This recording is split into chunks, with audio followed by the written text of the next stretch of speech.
Vamos procurar aí na Bíblia. Samuel, onde é que está? Deixou aí? 19, já está lá, né? Unja também Jeú, filho de Ninse, como rei de Israel, e unge Eliseu, filho de Safate, de Abel-Meolá, para suceder você como profeta. Para suceder você como profeta. Vamos orar? Pai de amor, obrigado por esse livro, Superando a Depressão, por esses estudos que fizemos desses meses sobre o profeta Elias. Obrigado porque a Bíblia nos ensina tudo, como sair de qualquer situação, como enfrentar e superar e vencer todos os desafios da humanidade, das nossas vidas. Obrigado pelos irmãos que estiveram aqui estudando, não apenas a mim, mas os outros irmãos que trouxeram aqui os estudos, que a gente espera ter abençoado muitas vidas, não só as que vieram, como ainda as que vão acessar depois. Ó Pai, muito obrigado, porque o Jesus é o Deus que se interessa por nós e faz a gente superar tudo. Abençoa esse último estudo desta noite. Nós oramos e entregamos todos os pedidos de oração. Os irmãos estão aqui no presente, os que estão em casa também nos assistindo. Abençoa todos nós, em nome de Jesus. Amém. Última ministração, superando a depressão. Esse texto nós já analisamos outras vezes, mas eu sigo aqui o último capítulo do livro falando o seguinte, que as pessoas que enfrentam esse tipo de problema, elas não podem continuar solitárias. Se ela decidir se isolar, se ela decidir enfrentar sozinha dentro de um quarto, se ela decide que não quer ver ninguém, que não precisa de ajuda de ninguém, todos os psicólogos do mundo, os psicanalistas, pastores, qualquer um não conseguirá resolver. O caminho está o seguinte: saia e não fique mais solitário. Não é bom você estar só. Em Gênesis lá, Adão e Eva Deus criou Adão e deixou ele lá sozinho. E Deus olhou para aquela situação e falou: não é bom. Não é bom o homem ficar sozinho, não é saudável. Precisa ter alguém para interagir, para conversar, para compartilhar. Então aqui Deus fala assim, ó, saia e vá ungir um rei ali, outro, e Eliseu, cole com ele, eu vou te enviar Eliseu para estar com você, para ser o teu companheiro. E aí vem a primeira coisa importante aqui que ele fala do livro: tentar encontrar um companheiro de jugo. Todos nós, especialmente essas pessoas que passam por isso, precisam encontrar alguém, um companheiro de jugo, para caminhar com ele em suas dificuldades. Encontrar um companheiro de jogo, para quê? Para ajudá-lo nos momentos difíceis. E ele fala quais são os momentos difíceis. As rotas penosas. Às vezes você é convidado a caminhar por um caminho que é penoso, é pesado, é complicado, é difícil, como por exemplo o ministério pastoral.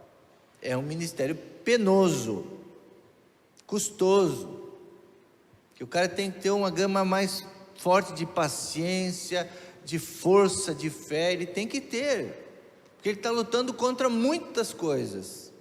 Então, um pastor, por exemplo, ele não pode ficar sozinho, ele tem que ter um companheiro de jugo, um companheiro para estar ao lado dele, um vice, ou alguém da confiança. Já vou falar mais sobre isso. Para estar com ele nos momentos de embates truculentos, de lutas mesmo, embates, guerras, batalhas, que vêm contra ele, direto. Todos nós enfrentamos batalha. Então, tem que ter um companheiro de jugo para estar do lado ali na batalha. Outra, circunstâncias pesarosas. É um luto, é uma separação, é um desemprego, situações pesarosas, que vão pesar para ele, vai pesar emocionalmente, vai pesar financeiramente, vai pesar. Então esse companheiro de julgo é para estar junto dele nesses momentos difíceis, pesaroso. E também para estar nos momentos difíceis, para viver aquele momento, confessar os seus pecados uns aos outros, para que sejam perdoados. Então, para ajudar nos pecados também, para resolver as questões, ajudar ele, ter alguém para orar com ele. Então são muitos os momentos que a gente precisa encontrar um companheiro de jugo.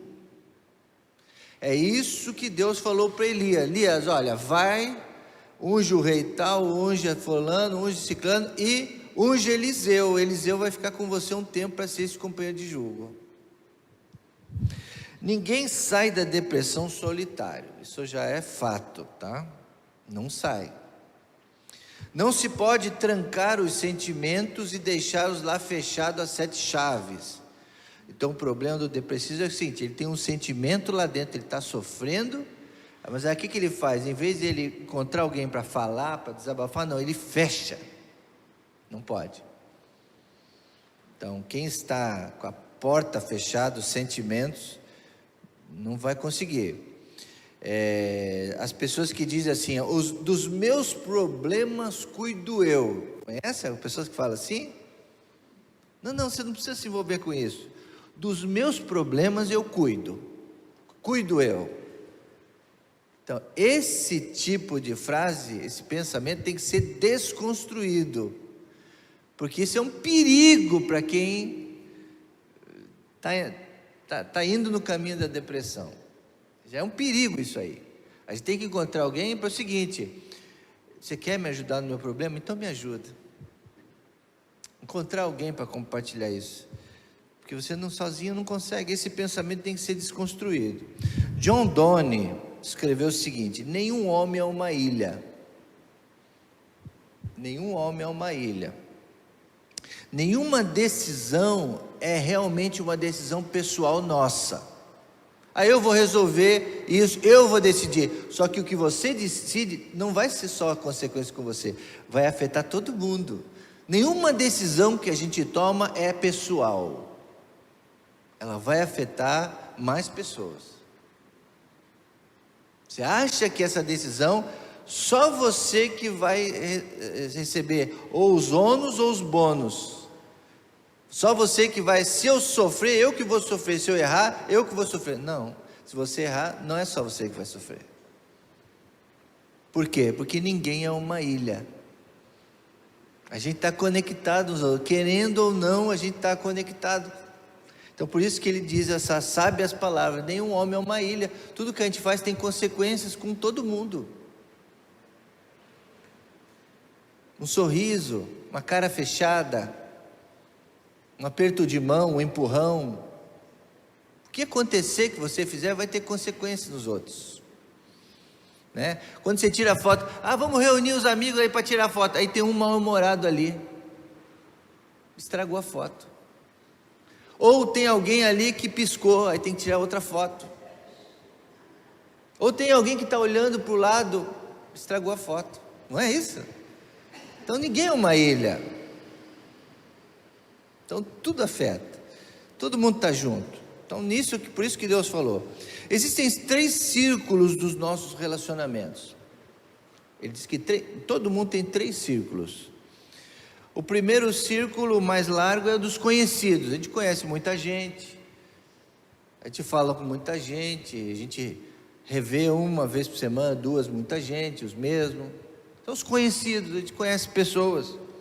Outros nós somos amigos delas, nós estamos mais tempo com elas durante a semana, na escola, no trabalho, somos amigos. É muito bom ter amigos. A gente incentiva todas, e a igreja tem muitos amigos. Na igreja tem que ter mais amigos do que conhecido. Agora, existe um grupo que é chamado companheiros de julgo. Esse é mais difícil de encontrar. Geralmente o autor aqui fala em torno de 2 ou 3 no máximo de pessoas que você pode considerar como um companheiro de julgo. Pastor, mas eu não tenho nenhum. Tem gente que não tem ninguém. Tem. Porque aí são essas pessoas que se fecham, que não dão abertura, que não compartilham. Aí não tem confiança. Já viveu uma situação lá da família, um trauma que fez com que a pessoa se fechasse totalmente para qualquer tipo de amizade, ou muito mais um companheiro de jogo. O que é um companheiro de jogo? São pessoas mais chegadas. Mais chegadas. São pessoas que têm uma comunhão mais íntima com você.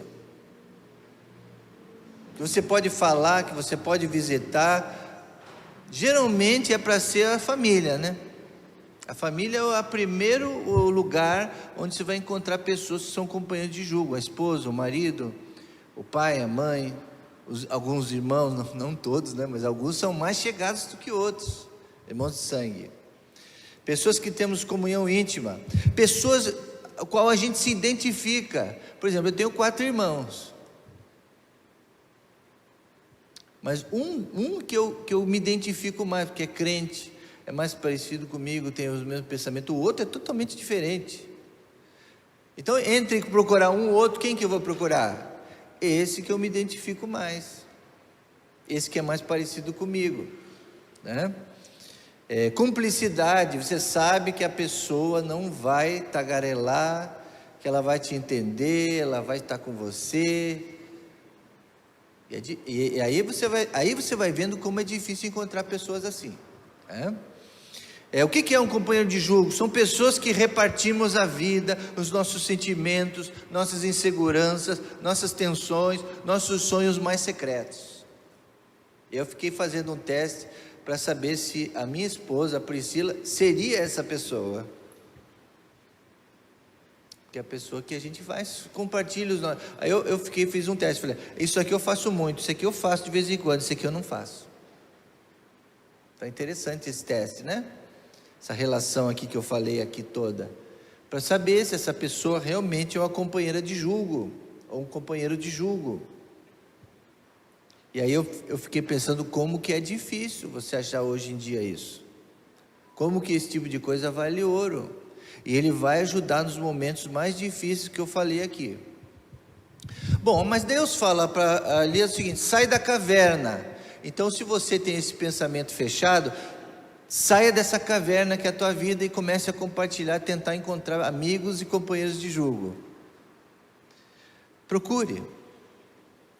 Mas na igreja é um lugar às vezes que nós encontramos tabus. O autor, esses pastores, são pastores que escrevem isso aqui. Eles falam muito nisso durante o livro, que na igreja seria um lugar fértil para você encontrar tudo isso, mas às vezes você não encontra. Daí ele faz uma crítica, então, a algumas igrejas. E o que ele diz? Ele fala o seguinte, que existem alguns tabus em igrejas que impedem essa dinâmica. O primeiro tabu é o seguinte: e se os pastores souber? Eu não posso contar isso para você, porque se eu contar isso para você, o pastor não pode saber disso. Olha a imagem que a pessoa tem do pastor, né? É o último a saber, é o último que você deve falar, confessar, e como que na realidade tem que ser o primeiro, mais do que todos. Na igreja católica não é o padre o confidente, ou que você vai falar lá os seus pecados, é a mesma coisa, o pastor é o que mais tem que confiar. Mas daí a pessoa fala assim, não vou compartilhar com você, porque se eu falar com ele, o pastor não pode saber o que eu faço. É a figura distante, o pastor é o julgador, é aquele que vai condenar, é aquele que vai julgar, que vai tirar, que vai disciplinar. Está errado, é um mito isso aí, está totalmente errado, totalmente equivocado. Outra coisa, roupa suja se lava em casa. Conhece essa frase? Essa é uma frase também errada. Roupa suja se lava com o teu companheiro de julgo. O cara que fala isso, ele não vai lavar nem em casa. É uma desculpa que ele dá para não compartilhar com ninguém. Outros falam assim, para de incomodar os outros com os teus problemas. Para. Mas vai procurar quem para resolver os problemas? Vai guardar? Vai se fechar? Não, procure alguém para resolver os seus problemas. É o contrário, mas as pessoas falam o contrário, eles falam o seguinte: pare de incomodar os outros com o seu problema. Já falei várias vezes que às vezes chega gente ali no gabinete ou no Zap, fala assim: pastor, eu vim aqui, agora desculpa eu te incomodar, desculpa eu te trazer problema. Eu falo assim: não desculpa. Por quê? Porque eu estou aqui para isso. Eu estou aqui para isso, para você falar os seus problemas, as suas dificuldades, se abrir, falar, desabafar, descarregar, é o que é a função do pastor. A função do pastor não é o último a saber, nem que tem que ser servido, que tem que fazer tudo. Não, a gente está aqui para servir. Então, quando a pessoa vem com esse papo: pastor, desculpa lhe incomodar, eu falo: não, desculpa, pode vir aqui. E é lógico que às vezes é muita gente, sim. O pastor depois tem que descansar, tem que arejar a cabeça, ou às vezes eu não posso, mas eu tenho mais 4 pastores aqui. Quando eu falo assim: olha, esse assunto, o pastor Enésio é mais qualificado para te ajudar. Ó, esse assunto, o pastor Dimar, eu já sei que ele conhece esse assunto, ele pode te ajudar a te resolver esse problema. Se é com a jovem adolescente, eu converso com o pastor Alexandre. Então, quando vem um problema para mim, lógico que eu vou ajudar, mas eu também posso delegar para outro colega, que às vezes é melhor do que eu para te ajudar nos teus problemas. Então, mas a gente quer ouvir todos os problemas, ajudar todos que precisam. Então, tem que quebrar esses tabus na igreja. Tiago 5,16, o que diz Tiago 5,16? Abra sua Bíblia aí. Nós temos que cumprir o que a Bíblia diz. E o Tiago 5,16 diz o quê? Portanto, confessem os seus pecados uns aos outros e orem uns pelos outros para serem curados. A oração de um justo é poderosa e eficaz. Então, quando você não procura ninguém, um companheiro de julgo, um amigo, você está, olha aí, não vai resolver, não vai curar. O caminho é esse para cura. Procure alguém, confesse seus pecados, procure ajuda para que sejam curados. Está aí, ó, o remédio.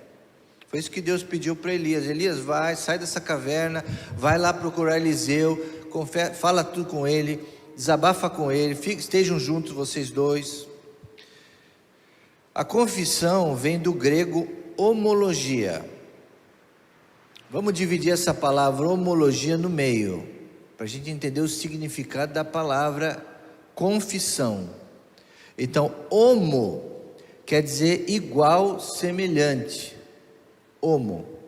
E logia quer dizer logo, vem do logos, ou seja, palavra, fala. Então, por isso que homologia, que é em grego, que significa confissão, é isso.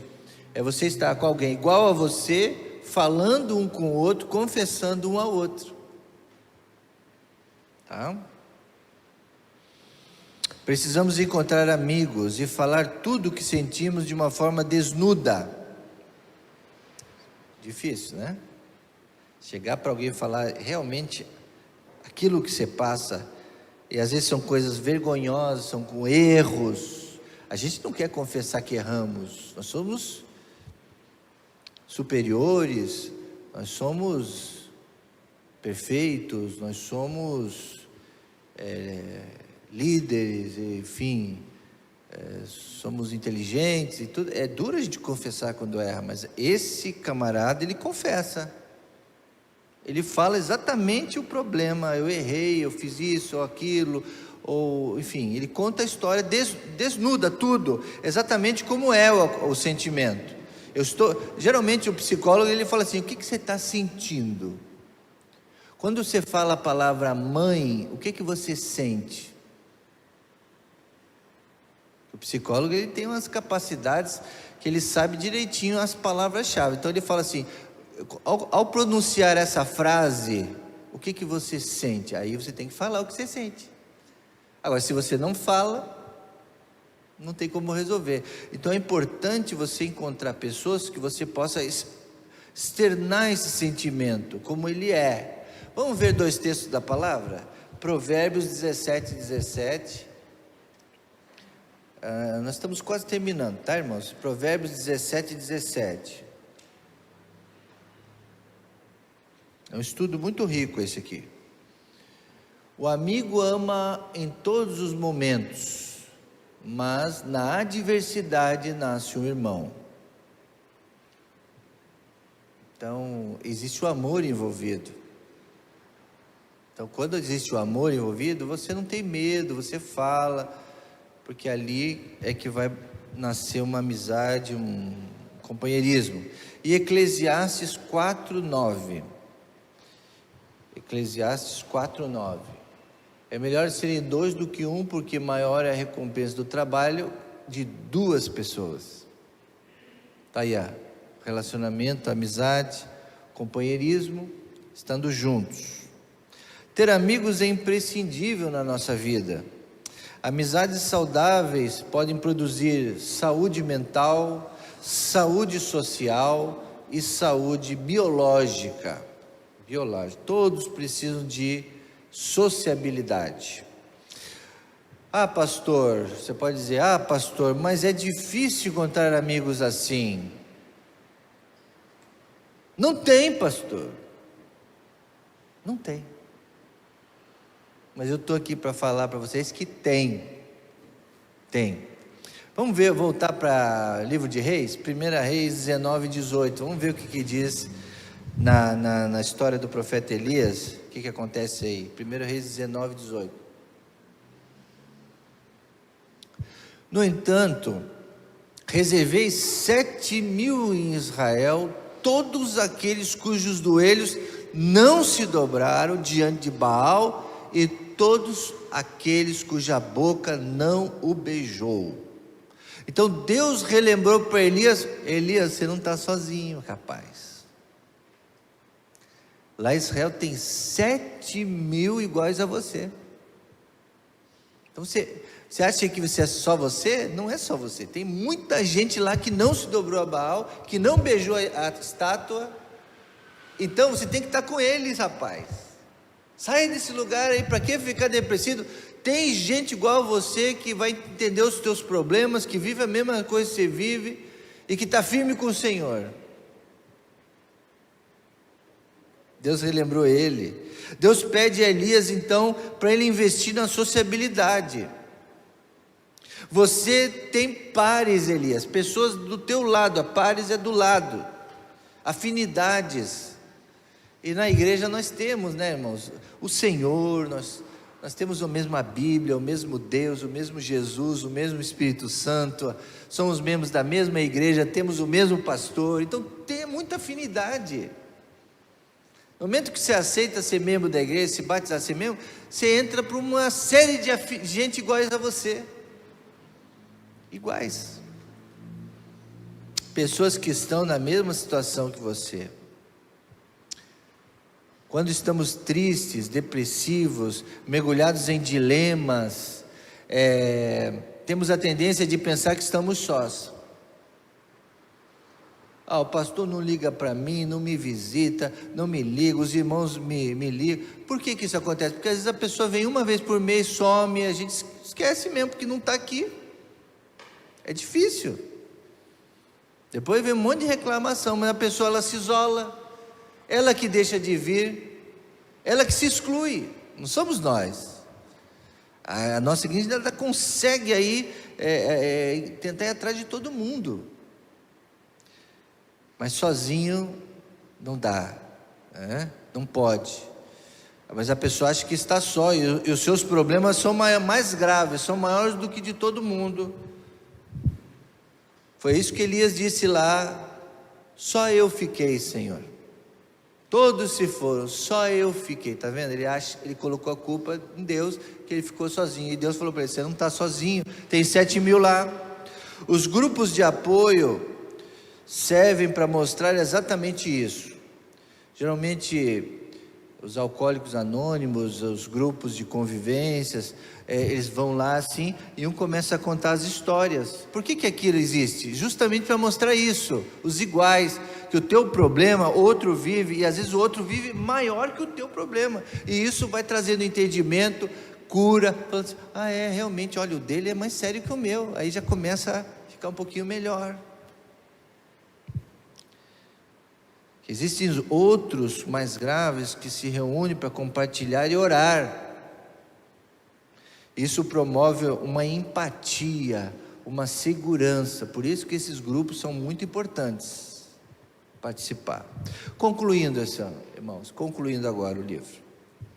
Ele dá 3 dicas aqui, um resumão. Ele fala o seguinte: uma das coisas mais importantes para você superar a depressão ou nunca entrar nela?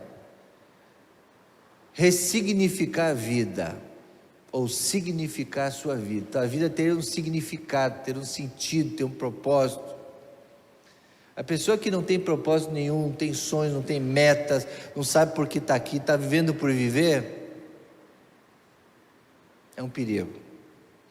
O objetivo de Deus foi resgatar o profeta. Ele estava nesse momento de depressão. O objetivo foi resgatá-lo e redimensioná-lo para a sua missão, ou trazer ele de novo para a missão dele, que ele não estava mais vendo. Elias tinha perdido sua paixão por ser profeta. Você pode perder a paixão pela sua vida, pela sua profissão, pelo seu casamento, pelo seu marido, pela sua esposa. As pessoas, às vezes, isso a gente chama desilusão. Conhece pessoas que vivem uma desilusão? É muito difícil. Elas não têm mais vontade de fazer nada, não têm mais vontade de fazer o que ela fazia antes, com tanto amor, com tanta paixão. Isso é um problema. As pessoas têm vivido isso. Mas Deus pede para o seguinte: ressignifique a tua vida, renove. Filipenses 2,13, vamos ver o que Paulo fala sobre Filipenses 2,13. Quando vem a vontade do soberano Deus sobre nós, nós nos reanimamos, pois é Deus, vamos ler juntos, irmãos, vamos ler, forte, vai lá. Pois é Deus quem produz em vocês, tanto o querer, quanto o realizar, de acordo com a boa vontade dEle. Amém, queridos irmãos? Então nós temos que orar para que Deus sempre nos alimente, produza em nós essa vontade de não desanimar, de realizar, de retroalimentar, de reorganizar a nossa vida. É Ele que produz isso na gente. Se Ele estiver ali com a gente, não vai ter depressão, porque Ele vai nos realinhar, nos reorganizar. Segundo, ainda há muita coisa pela frente. Não terminou nada, Elias. Tenho muito plano para você. Ainda há muita coisa para você fazer. 1 Reis 19:15. Ele está sempre voltando nesse texto, né? Capítulo 19 é a chave de tudo, né? O Senhor disse: volte para o caminho por onde veio e vá ao deserto de Damasco. Chegando lá, unja, é o texto que nós lemos. Então tem muita coisa, Eliseu. Sai aí, vai caminhar no deserto, vá até lá, tem uma missão, tem mais coisas para você fazer, para você realizar, mais aventuras para você viver, mais bênçãos. Tem nada a acabar, tem muita coisa pela frente. Planos para aposentadoria. Elias queria se aposentar. Ele falou: chega, vou me aposentar. Mas Deus não quis assim. Ainda há muito o que fazer. Então essa palavra eu quero deixar para você. Há muita coisa para você fazer.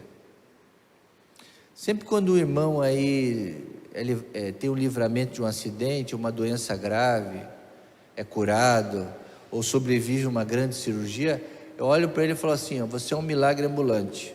Toda vez que eu olho para você, eu penso: você é um milagre ambulante, porque não era para você estar mais aqui vivo. Se você está, pastor, o que é isso? Você fala isso para a pessoa? Fala, mas aí eu digo o seguinte: se você está aqui, é porque Deus tem alguma coisa para você fazer ainda nessa terra. Tem gente que não valoriza, só valoriza depois que acontece um acidente, uma doença, e aí ele vai valorizar a vida dele, o casamento dele, as coisas dele. Ele vive de qualquer jeito, mas acontece alguma coisa. Eu falo, olha, Deus tem um plano, você não está aqui porque você quis, não, porque Deus quer que você esteja. Então encontre o teu rumo, encontre o plano, o que Deus quer para você. É duro, mas eu falo isso mesmo. Quando vem a vontade soberana de Deus sobre nós, nós reanimamos a nossa vida. O trabalho do profeta ia além apenas de ungir. Deus falou, vai lá ungir tal, mas é mais do que isso. Ungir significa o seguinte, ele seria uma espécie de assessor do rei lá do que ele ia ungir. Ele ia ter que ficar junto com o rei um tempo, ele ia ter que assessorar o rei para assuntos diversos, não só espirituais. O profeta tinha essa tarefa de ajudar a pessoa, o rei a governar lá, segundo a vontade de Deus. Quando se unge alguém, se responsabiliza no acompanhamento para a vida pública. Então, toda vez que a igreja vota aqui para um seminarista da igreja, para a assembleia aqui, a gente assina, eu, pastor Rodrigo, que trago o nome da pessoa, eu me responsabilizo durante os anos em cuidar dessa pessoa, orientar, dar oportunidade, treinar, testar, tudo.